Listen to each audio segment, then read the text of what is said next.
Assalamualaikum warahmatullahi wabarakatuh. Alhamdulillahirabbil alamin. Asyhadu an la ilaha illallah wa asyhadu anna Muhammadur Rasulullah. Allahumma sholli ala sayyidina Muhammad wa ala ali sayyidina Muhammad. Rabbi shrah li sadri wa yassir li amri wa hlul 'uqdatam min lisani yafqahu qawli. Rabbi zidni ilma warzuqni fahma.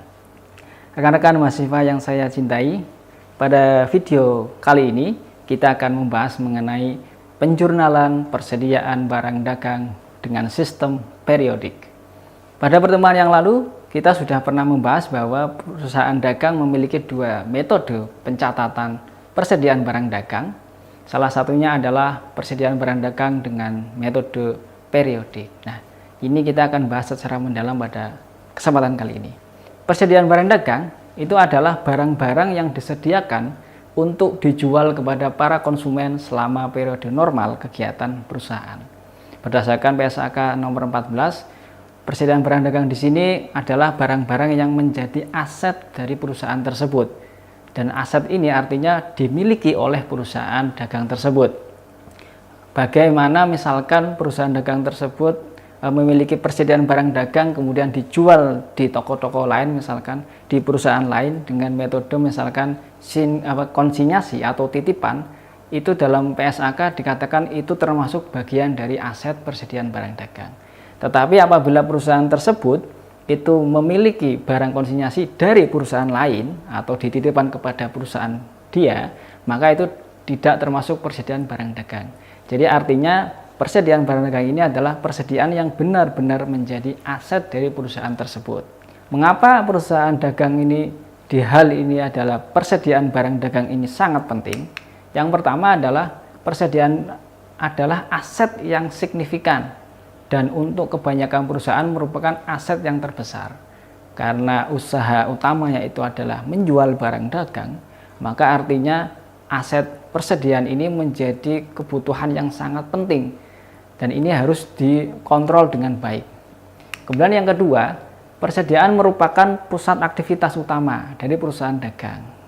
Kemudian yang ketiga, apabila ada kesalahan dalam menentukan biaya persediaan, misalkan menimbulkan kesalahan dalam laporan keuangan, ataupun misalkan pencatatannya melebihi dari keadaan yang sesungguhnya, atau bahkan lebih kecil dari keadaan sesungguhnya, maka ini akan menjadi masalah di dalam laporan keuangan.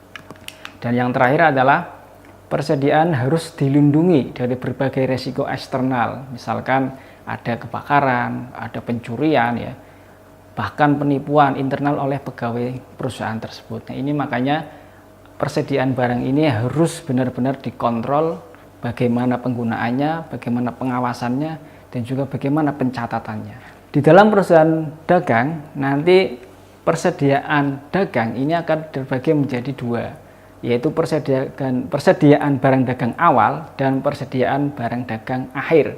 Karena ini akibat dari penggunaan metode periodik, di mana metode periodik ini setiap pembelian barang dagang, setiap penjualan barang dagang itu hanya menggunakan akun pembelian dan akun penjualan. Jadi tidak ada pencatatan menggunakan akun persediaan barang dagang. Sehingga perusahaan itu pada akhir periode itu harus melakukan stok opnam atau pencocokan barang di gudang sehingga menghasilkan saldo ataupun nominal persediaan barang dagang akhir. Nah, ini akan yang disesuaikan dengan persediaan barang dagang awal. Nah, ini kita bisa melihat di dalam gambar ada kontrol internal persediaan barang dagang. Yang pertama ada, misalkan ada pesanan pembeli. Kemudian dari pesanan pembelian ini akan ditulis dalam faktur, ya, disetujui, terbitkan faktur, kemudian faktur ini akan diserahkan kepada gudang persediaan, sehingga gudang persediaan itu akan mencatat transaksi penerimaan ataupun pengeluaran barang. Sehingga di sana nanti akan ada jurnal-jurnal, ada buku-buku yang mencatat khusus persediaan tersebut. Sehingga di sini akan terjadi pengawasan yang ketat. Ketika ada barang yang keluar, ada barang yang masuk, itu tercatat dengan baik.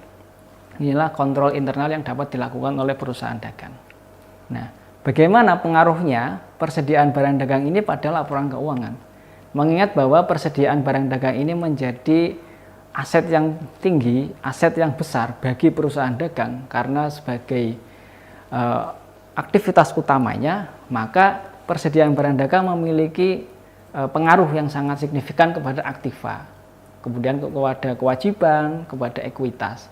Kemudian akan menimbulkan harga pokok penjualan yang berarti itu akan masuk ke dalam biaya dan beban, kemudian ada pendapatan. Nah, persediaan barang dagang ini dan harga pokok inilah nanti akan menjadi memunculkan yang namanya laba bersih perusahaan. Kemudian sistem pencatatan akuntansi persediaan barang dagang secara periodik. Kita akan membahas yang periodik, tetapi di sini kita bisa melihat perbedaannya dengan sistem yang perpetual. Yang pertama, sistem periodik adalah suatu metode untuk menentukan harga pokok barang yang dijual dan nilai persediaan barang dagangan. Dan ini menggunakan akun pembelian. Kemudian yang kedua, catatan persediaan tidak menunjukkan nilai barang dagangan yang tersedia untuk dijual dan nilai barang dagangan yang terjual selama periode. Jadi dalam metode fisik ini, barang-barang dicatat dalam akun pembelian, kemudian akun-akun pembelian ini tidak bisa untuk mengecek tinggal berapa persediaan barang dagang itu. Jadi dalam metode ini, perusahaan tidak dapat mengecek secara real time. Setiap saat tidak bisa mengetahui ketersediaan barangnya, misalkan tipe A, barang B itu tinggal berapa sisanya, itu tidak bisa diketahui. Karena dengan ini perusahaan harus melakukan stok opnam terlebih dahulu di akhir periode. Mungkin bisa setiap akhir bulan atau mungkin akhir minggu bisa dilakukan, tergantung kebijakan perusahaan. Nah, berbeda dengan persediaan menggunakan metode perpetual. Kalau dengan metode perpetual, itu perusahaan mencatat pembelian dan penjualan itu langsung menggunakan akun persediaan barang dagang. Jadi ketika membeli, maka persediaan barang dagang akan meningkat. Ketika menjual, persediaan barang dagang itu akan menurun. Jadi perusahaan bisa melakukan kontrol dengan melihat laporan tersebut bahwa persediaan barang dagang pada saat itu tinggal berapa, saldonya tinggal berapa, itu bisa diketahui setiap saat. Kemudian nilai barang dagangan tersedia untuk dijual dan nilai barangnya itu bisa dilakukan pengawasan dengan ketat. Nah, ini walaupun pada saat sekarang memang sudah banyak diciptakan aplikasi untuk pencatatan akuntansi, sehingga walaupun dengan metode fisik itu sebenarnya kita bisa mengetahui pula bagaimana kondisi saldo persediaan barang dagang itu dengan menggunakan aplikasi. Nah, tetapi ini dalam hal pengantar akuntansi ini kita mempelajari dasar-dasar akuntansi, bagaimana secara manual siklus-siklus akuntansi pencatatan persediaan barang dagang ini dilakukan. Kita bisa melihat dari gambar di samping ada perbedaan antara metode periodik dengan metode perpetual. Di situ bisa kita lihat, pertama, ketika ada pembelian barang dagang, baik itu tunai ataupun kredit, dengan metode periodik transaksinya akan dicatat pembelian sebelah debit, kemudian kreditnya kas atau utang. Sedangkan dengan metode perpetual, dia akan mencatat debitnya itu persediaan barang dagang, kreditnya kas atau utang dagang. Kita bisa melihat di situ perbedaannya pembelian dan persediaan barang dagang. Jadi dalam periodik ini hanya menggunakan akun pembelian. Bagaimana dengan retur pembelian? Dengan retur atau pengembalian barang yang sudah kita beli juga sama. Jadi kalau dengan metode periodik dia akan menggunakan akun retur pembelian, sedangkan dalam metode perpetual dia akan menggunakan akun persediaan barang dagang. Jadi intinya pada metode periodik itu setiap transaksi yang melakukan transaksi yang mempengaruhi persediaan itu akan dicatat dengan akun-akun pembelian. Kalau pengembalian dengan retur pembelian, kalau ada potongan pembelian dengan potongan pembelian. Kalau ada beban angkut pembelian, maka dengan beban angkut pembelian. Sedangkan dalam metode perpetual itu semuanya jika ada penambahan persediaan, ada pengurangan, ada pengembalian barang dagang, semuanya menggunakan akun persediaan barang dagang. Nah, selanjutnya ada perbedaan juga pada saat melakukan penjualan. Ya, kalau tadi pembelian, sekarang penjualan. Nah, kalau penjualan, kalau metode periodik ya sama, tadi hanya menggunakan akun kas atau piutang dan akun penjualan. Sedangkan dengan metode perpetual ini akan lebih banyak lagi ya, menggunakan 4 akun. Di samping kas piutang ataupun penjualan sama seperti metode periodik, tetapi harus ditambahkan dengan harga pokok penjualan dan juga akun persediaan barang dagang. Ini menunjukkan bahwa pada metode perpetual kita bisa melihat saldo harga pokok penjualan langsung diketahui, sehingga kita bisa mengetahui setiap penjualan itu perusahaan dagang akan mendapatkan keuntungan berapa, dilihat dari selisih antara harga pokok penjualan dengan persediaan barang dagang. Sedangkan untuk metode periodik, HPP tidak dapat kita ketahui. HPP ini akan kita ketahui dengan cara dihitung pada akhir bulan, tentunya dengan didahului dengan melakukan stok opnam, cek fisik barang yang ada di gudang. Nah, kemudian bagaimana dengan retur penjualan? Kalau dengan retur penjualan juga sama, jadi akan mempengaruhi persediaan barang dagang dan harga pokok penjualan dengan metode perpetual. Sedangkan dengan metode periodik itu hanya menggunakan akun retur penjualan dan juga kas atau piutang dagang. Inilah ilustrasi dari perbedaan kedua metode ini. Sekarang kita akan memperdalam bagaimana sistem periodik. Sistem periodik pencatatan semua pembelian menggunakan akun pembelian selama satu periode akuntansi.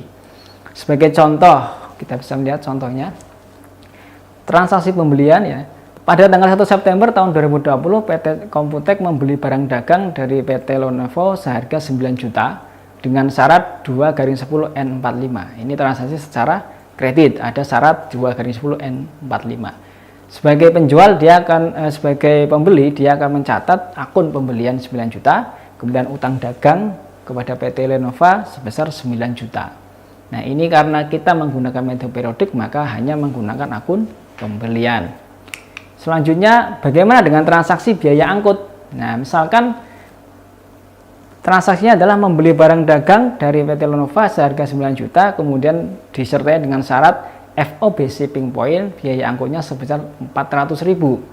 Nah, sebagai pembeli, dia akan mencatat beban angkut pembelian, karena di situ FOB shipping point artinya maka serah terima barang berada di gudang penjual, sehingga sebagai pembeli akan mencatat beban angkut pembelian dan juga kreditnya kas. Di sini menggunakan beban angkut pembelian karena dengan metode periodik. Kemudian bagaimana dengan pengembalian barang dagang? Pengembalian ini bisa dilakukan ketika barang itu mungkin tidak sesuai dengan pesanan atau mungkin ada cacat atau rusak, maka bisa dilakukan pengembalian. Misalkan dikembalikan barang dagang karena rusak seharga 2 juta, maka kita menggunakan akun retur pembelian di sebelah kredit, kemudian utang dagang kita berkurang di debit sebesar 2 juta. Nah, ini tentu kalau dengan metode periodik tetap menggunakan akun-akun retur pembelian, potongan pembelian, beban angkut pembelian, dan juga pembelian. Nah, bagaimana dengan contoh potongan pembelian? Nah, kita contohkan lagi. Misalkan PT Komputek membayar utang dagang kepada PT Lenovo atas transaksi tanggal 1 September yang tadi, maka utang dagang dikurangi dengan pengembalian barang.